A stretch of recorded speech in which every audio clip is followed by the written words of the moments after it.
Hello. Hello Welcome. there. How are Thank you? you.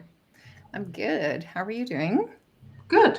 Very good. Good. I Not have bad. a word. I have a word for you. So the Do word, tell.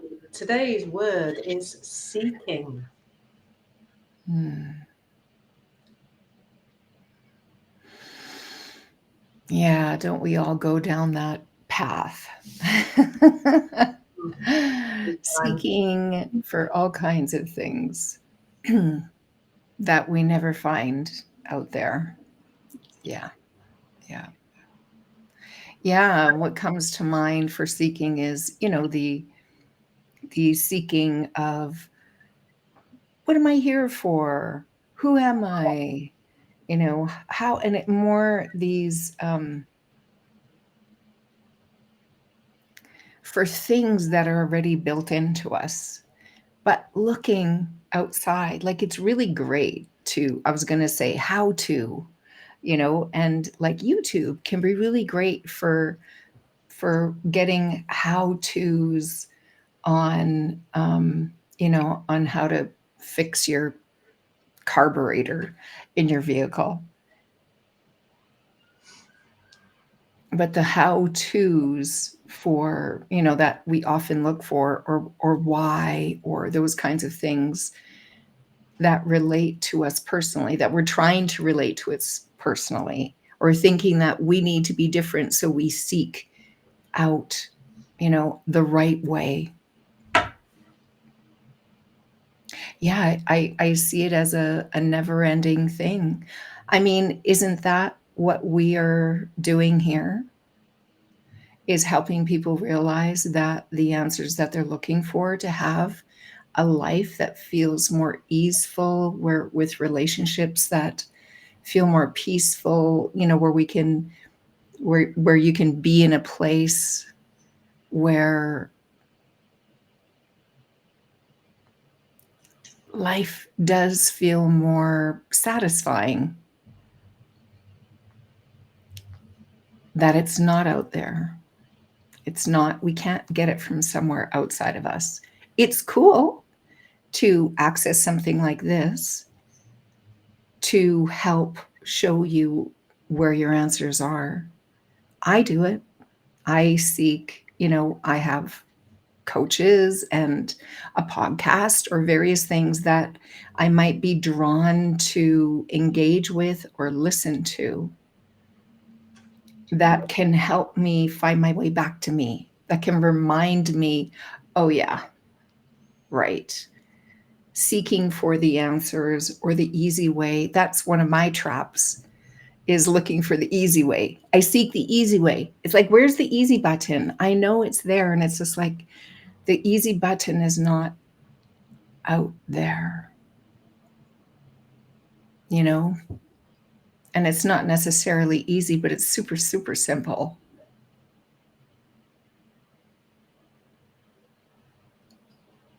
Coming from this, when we can have a quiet mind.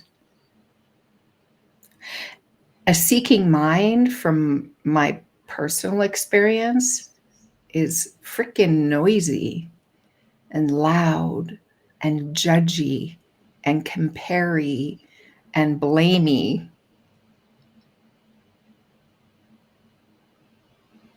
I can seek for, because, I do that. I'm truly interested in how the mind works and why we choose what we do. And I can catch patterns and that kind of stuff. And it stimulates me. It's like, ooh, yeah, look at that. But going down the path of trying to, you know, fix it all and change it all from that energy, it's a never ending seeking path of exhaustion and dissatisfaction.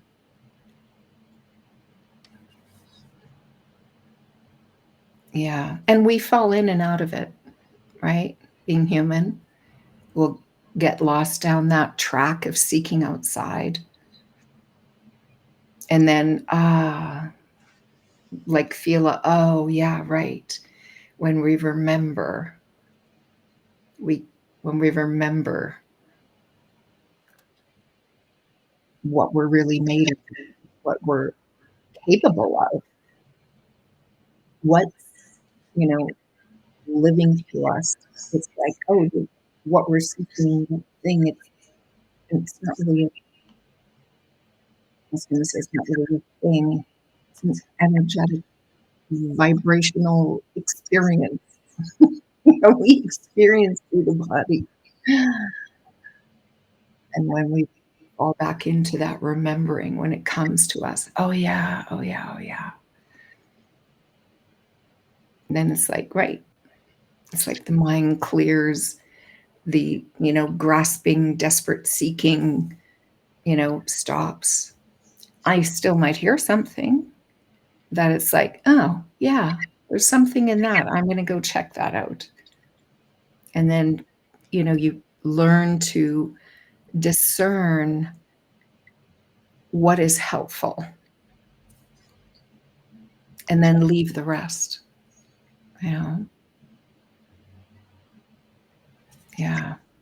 Yeah, really seeing this path that I kind of get caught on and then unhook myself from it again. And then I get caught on it again, but it's less. You spend less time in that hooked in kind of place where it's all out there. And it's so funny because the more that I will feel insecure, the more I want to run out there and seek, the more I want to, right, try different things. And maybe I should listen to that again, or maybe I should go there, or I should buy that. And then I remember again. It's like, oh yeah, it's funny, this in and out. Yeah, tell me about seeking from your perspective today. I just loved it at the end. You just said it's in and out. That's really the issue, isn't it? Ultimately, human beings are seeking one thing, and that's peace of mind. Now, not everybody would probably call it that. I think people would call that different things. They might call it contentment or happiness or just mental well-being, I suppose people might call it that. That's all we ever want, really. And you wouldn't know it to look at the world. You think people who are blowing each other's countries up and goodness knows what else, people hurting each other and hurting themselves. You would think that was the last thing people wanted, and that's really ironic, isn't it? Because that is really what they want, because people believe that doing that thing in the world will bring them the peace that they're seeking. And that's the outside in. When you said in and out, that's the outside in confusion, really, or misunderstanding, that our peace is available out there when it just isn't. And we will keep looking for it out there wherever we believe that it is out there. That's what I did in the run-up to burnout. I definitely, innocently thought that if I did enough stuff in the outside world, if I was successful enough, if I did the right activities, if I found the right man, that I would be okay. And then I took that seeking into the self-development world, and then into the spiritual world. And yeah, you're right, having some things that we listen to that are pointing in this direction, that are guiding us to see the truth, which is that peace that we're looking for outside of us never has been and never will be outside of us. It's not there. We'll never find it there because it just isn't there. But wherever we think it's out there, we will continue to do that thing that perhaps isn't entirely helpful or entirely healthy for us or the planet or the humans or whatever else. So it's all really innocent. It just moves us all the time. That the feeling, seeking that feeling, is just the inner driver of a human being. That is what being human actually is is seeking. It's just we just keep looking in the wrong direction. We should be like turning around and looking in, but we don't. We go out into the world with an attempt to find peace. And it ain't there. So it's exhausting. It exhausted me in the end, you know.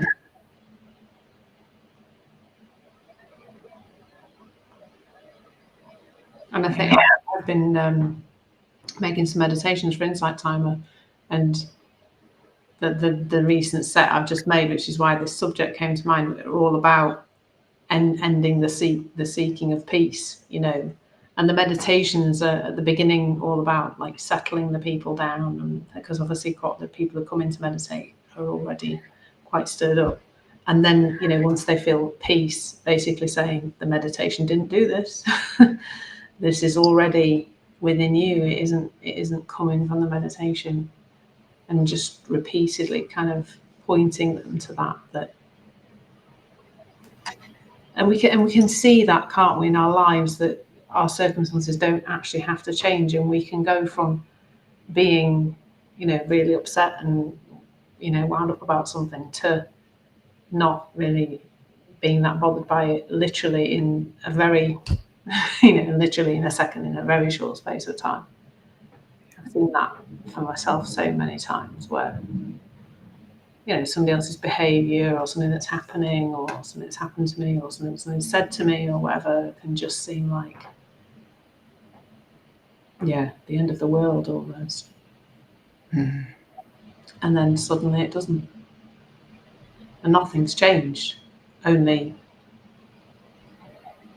my mind has found, yeah, there's a quieter place within me. Things have just settled down. And the whatever it was, the thinking about whatever it was, the feelings about whatever it was, just passed through, because we don't have to do anything about that. Because that's the other thing, our system is continually resetting back to peace. Yeah. You need to seek it. You can just watch your system resolve it, you know, from a place of noticing, from a place of observation. I just had a message from a client of mine who she'd been listening to a podcast, not our podcast, I need to have a word with her, but she'd been listening to something, and she said that the podcast had been playing on, and after about 5 minutes she realised she hadn't heard a single word of the podcast, because she'd gone up into, you know, into her head about what she has to do today and what's going on and blah blah blah. But she noticed it, and that's all we can ever do really, is, yeah, maybe just notice when we're seeking, when we think it's out there, when we think the resolution to the feeling is out there. Because can't really do much more than that. Yeah. Can't force it, because then you're back into seeking, aren't you? I see that the longer I'm in this understanding, embedded in it, and willing to look in that way, and to remember that, oh, I'm going to forget, and then I'll remember again. And it just, I don't know what it was, something you said, and I thought about like a sump pump. And, you know, we've been getting a lot of rain here in Alberta, and I'm betting there are places where they have a sump pump, which is, you know, a pump, and it's usually in the basement, and it's like there's a set point that when the water gets up to a certain point, it automatically turns on. And what I find, you know, and then it'll suck the water out. Now, we're not like sucking the thoughts out of our mind, right? But what happens is, to me, what I notice is that the set point gets lower and lower. So when I get all caught up in my mind, the point is lower. So I usually don't go down the path of crazy town. as far or deep as I used to, where I'll catch it. And then it's just like, and just the catching it is like it's like opening the valve up for the thoughts to like, okay, fall away, you know? And then it's like, right. And coming back into that quiet place, you know, where there's a knowing already there to show us. It's not even a showing. It really is like just a knowing, isn't it? And we all have it, but we might not, you know, put our finger on it. But just knowing that it's there and like being open to like, let's see it. Let's see where it's already been showing up in your life, all your life, right? Each of us in a way, in a certain way of a feeling, and you recognize it. Yeah. I wonder why we miss it. Like when you start encouraging, you know, if we work with people and we're encouraging them to notice these moments when the peace is just there, you know, it's don't need to do anything, it just happens. And sometimes it can be in the most tricky situations. And I wonder why we tend to focus on the times when we don't see it. More so, don't we? Yeah. I'm going to hazard a guess that, you know, it's kind of a fear-based thing. Ooh, I need to do something about that because, you know, otherwise, isn't that just sticking my head in the sand and ignoring the problem? It's like, no, it's actually opening up to solutions that you maybe couldn't get there on your own.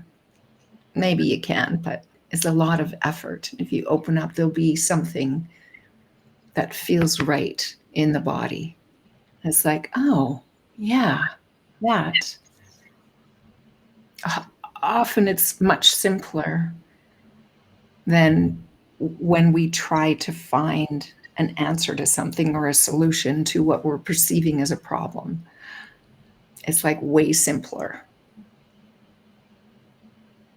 But yeah, you know, our physical, the material world is so compelling. You know, I'm looking at it and, you know, I don't know why I had this flash of, you know, I was around when we had black and white TV and a color TV was, you know, so, you know, I mean, just movement on a screen was compelling. And then when color was added, it was just like more compelling. Now we have video and movies and color and everything happening right in front of us. It can be very compelling to look out there, to get caught in that.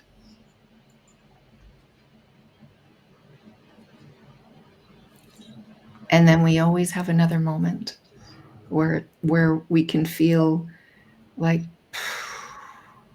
you'll get a sense of, and if you're really present in that moment, you might catch your body going,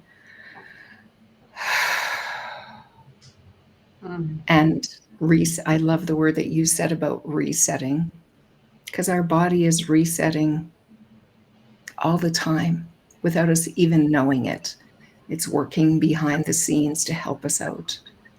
And when we can catch it with our attention, it's like we can be more in that place where we're not having to get to a point where we have to take a break, I mean, taking a break we're always going to do that. It's natural, but it's not going to be in a place of, oh my gosh, I'm so overwhelmed. It'll just come sooner.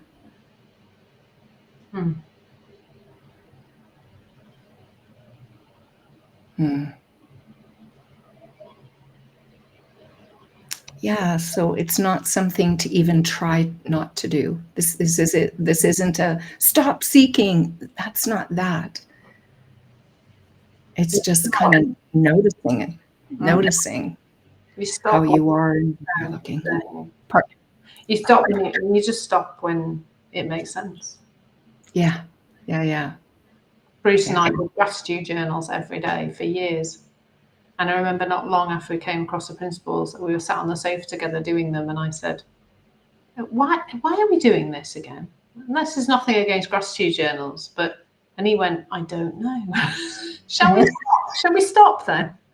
And we just stopped cold turkey. We just doing it because suddenly it just didn't make sense anymore. It just fell away as a thing for us to do. It was quite, and a lot of the kind of tools and techniques and self-development stuff that I was doing before I came across this understanding, they went similarly. I just sort of went, I don't need to do that to try and feel okay now. I don't have to find peace that way. That's not needed. And it just was a gradual, because it just didn't make sense anymore. And that, you're right, that it's very easy to hear this as, right, well, I need to stop seeking now, and that's going to be my new mission, is to seek the end of seeking. That could tie you in a right knot. Not that, is it? It's just as you see the truth that this piece is here in you, it isn't out there, it makes less and less sense to chase it. My favourite quote on this is Jack Pransky's, all we are is peace, love and wisdom, and the ability to create the illusion that we are not. It's probably one of my favourite 3P quotes, is that one. It's just, it says it exactly right. Very good, Claire. Thank you. Yeah, thank you. That was a nice. So I hope people found that helpful. Yeah, I did. Till next time. Absolutely. Take care. Bye. Ciao.